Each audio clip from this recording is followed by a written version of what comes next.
ikaw ang kapahingahan ko. Narinig ko mga kapatid, hindi lamang kapahingahan ng Panginoon. Sa ating laway at napakaraming parang sa sigan na ating dapat ituloy. Ibalay ang buhay, pag-ibig na tunay.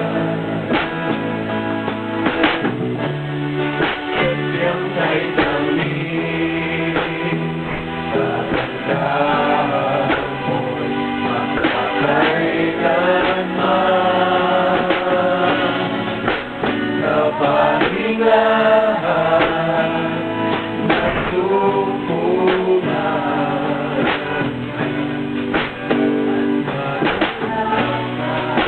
pagkakalakan, balakasan, natapuan. Ay nanang ako ng pag-ibig ko, kagandahan naranasan, may kapayapaan at kaligtasan.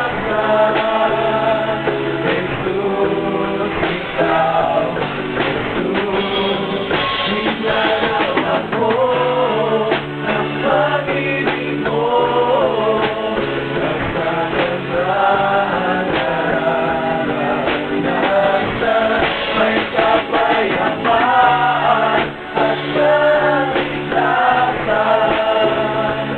Jesus, ikaw ang kapahingahan ko. Lord God, we praise you and honor you for your goodness, Lord. Salamat po sa patuloy ninyong pagkagal sa aming Panginoon. At yung oras nito, Lord, ay inamin namin ang mga sabihin para lamang sa inyo. Samahan niyo po kami sa pangatuto ng gawa ng Panginoon. We pray. Amen.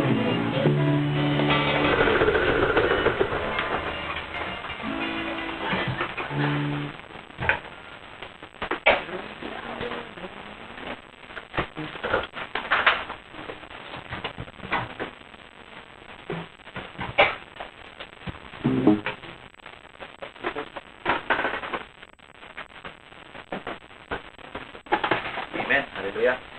Isa pa nga po masaganang palakpak ibigay po natin sa ating Diyos na buhay.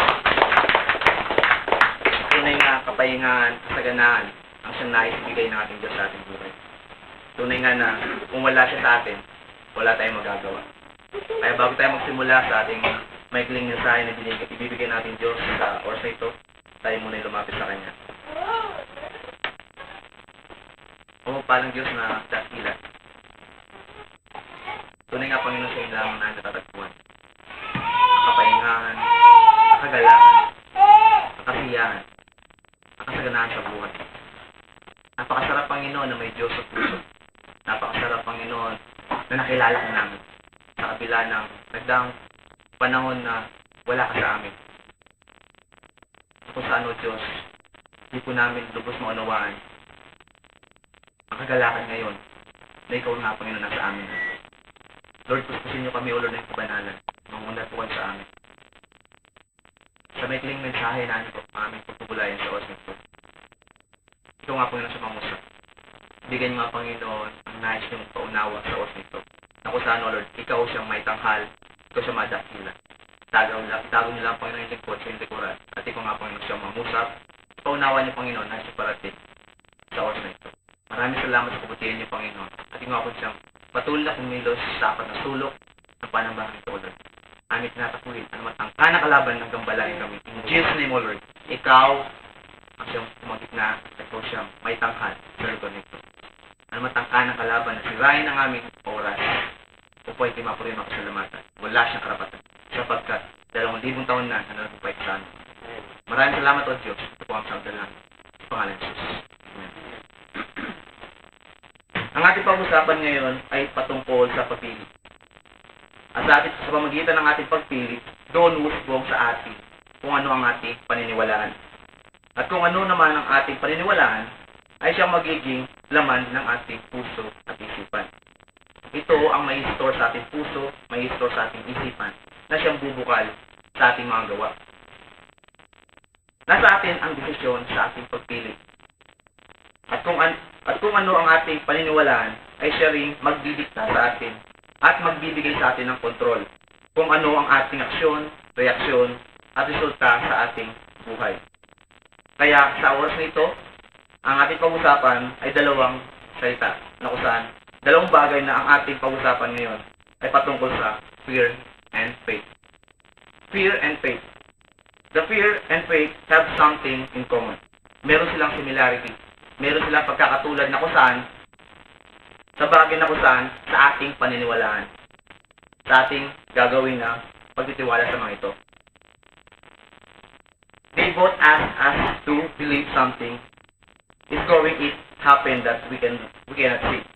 Fear tells us to believe negative. Subalit, ang faith tells us to believe positive. Fear tells us that we are weak. Subalit, kaiba sa faith naman. Faith tells us that everything we can overcome. Ito ang kagandahan na kung saan batid natin kung ano ang ating pipiliin. Doon po na tayo sa fear o doon po na sa faith. Doon tayo sa pananampalataya o doon tayo sa takot. Ito ang dalawang dapat natin na pagbulayan sa oras nito upang maunawaan natin ang ganda ng buhay na bigay ng Diyos sa atin. Ang takot, tuturuan tayo ng takot na mangamba. Tuturuan tayo ng takot na mag-alala. At kung ano pa mga bagay na kung saan magbibigay sa atin ng kinahan, magbibigay sa atin ng pangamba at kawalan ng kagalakan upang mamuhay ng payapa. Subalit sa kagandahan loob ng Diyos, dahil sa ating pananampalataya pagtitiwala sa Kanya, naroon nagbibigay sa atin ng kalakasan upang ating magampanan, upang ating makayanan na harapin ang anumang hamon ng buhay. Patatagin tayo ng faith sa lahat ng hamon ng buhay. At tuturuan niya tayo na magtiwala ng lubos sa ating Diyos na may likha, sa ating Diyos na makapangyarihan. What we meditate on is what's gonna take root. Kung ano ang pinapasok natin sa ating isipan, kung ano ang ating idinidigda sa ating isipan, kung anong ina-absorb ng ating puso at isipan, ay yun ang lalabas at mangyayari sa ating harap. Kung ano ang mangyayari sa ating mga inaasam. Kung hayaan natin na mangusap sa